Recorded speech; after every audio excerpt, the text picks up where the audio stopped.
Hey everybody, all 5 of you, welcome back. It's Mike again. I am resuming my Give It 100 campaign. I know it's been a while for anybody who has actually decided that they wanted to watch any of this nonsense. Calm now. I've been away mostly because of work, and it's been impossible to find time, and I'm also trying to balance playing saxophone, as I've mentioned before, which is probably a detriment to this as much as this is a detriment to that. But nonetheless, I like to mix things up and play some different things. Anyway, in case you're not familiar, I'll bring you up to speed. I decided at the beginning of the year I was inspired by a guy that made a video, probably not the first, certainly not the last, to do the hashtag Give It 100 challenge, in which they decided to do and work on sweep picking, which is a technique which is fairly common among people who are really good shredders, which I am not. And in fact, I'd never really learned how to do the technique, but I really wanted to learn how to do it. And I thought, I just want to see what this would do for me in terms of my practicing, see if I would get anything out of it, if I'd actually be able to do it. And so I've thus far, 3rd month we're going on here, I've managed to get about 15 sessions in, which is, again, it's not my ideal. It's hard to do with a full-time job for me to find the time that I need to practice and want to practice. But anyway, I started to pick the guitar up again recently, just here and there a couple times. I practiced a little bit before I got on here.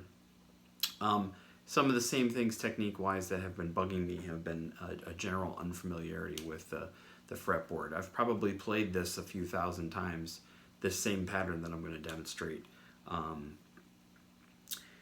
So it doesn't necessarily get better, or at least I can't tell that it is, but hopefully it is. It's not like, to give you an idea, if there was a sensation involved with this, a sensation of progress, and this applies for any of the instruments I've ever tried to play, it's not something I pick up on right away. I mean, maybe in the first week or so of doing it, I was probably a little bit more consistent, probably felt like, hey, this is a little bit better than yesterday, but it starts to get this little bit of a asymptotic curve where you make more progress in the beginning and then it doesn't feel like you're really getting anywhere. So anyway, that's just to kind of bring up to speed in case you were interested in continuing on. Please, I hope you do. I hope you enjoy this. It's informative for me to try and work on this, and I figured why not share some of my silliness with any of you out there who might want to see this, and for posterity. Not that I'm planning on shuffling off my immortal coil anytime soon, as I have too much fun with these coils. Anyway, that was a really bad guitar joke. So, without further ado, let's work on the sweep picking. I will say that I've been working with the clean tone, which helps really identify the things that are covered up by, if you've got the gain turned up or you've got a real crunchy channel going on. Playing clean can be meditative. It can be very calming. You can really work on finger placement, making sure everything's even and accurate. I wouldn't say that it's necessarily the easiest or the hardest pattern that I chose, but I was inspired by a video, again, like I said, and decided to do that. There's millions of different patterns. I just chose one, and I'm sticking with it the entire time. The other thing is I switched along the way, just because I like to do that periodically, from using my Mesa Boogie Mark V to I'm going into a Tubemeister 18, so the signal chain is this white guy into this guitar into my FX pedal board, which is really, I'm only using the boost pedal. I've got an ISP decimator noise gate on there that runs into the Tubemeister head, which goes out to the Rocktron Expression, which you may hear a little bit of that, which is fed back into the power section on the Tubemeister, thence the PPC 112 by Orange. So that's the whole thing. But anyway, without further ado, I will present you 6 minutes of some hopefully awesome sounding nonsense for you. And anyway, thanks for watching, and here we go.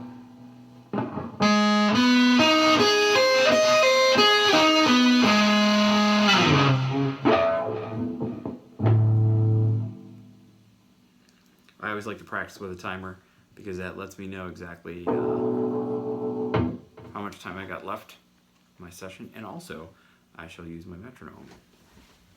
I'm going to take it down from where I had my what I call my fail speed, and we'll just take this down a little bit here. Let's go to 120 and see how this sounds.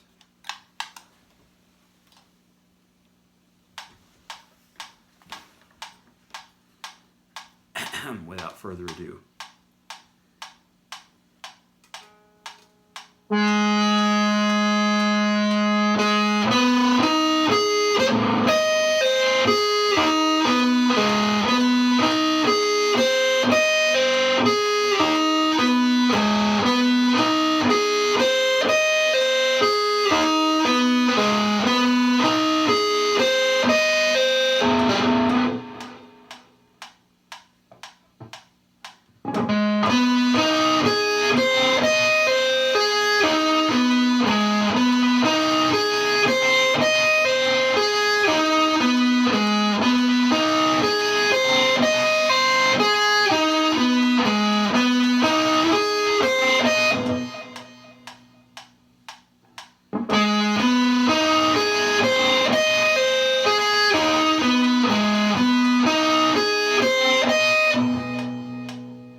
enough of that. So anyway, for what it's worth, that's the 16th or 17th episode of the Give It 100 Challenge. I promised you and myself that I'm going to keep on with this, and I'm going to try to see if I can find some more time.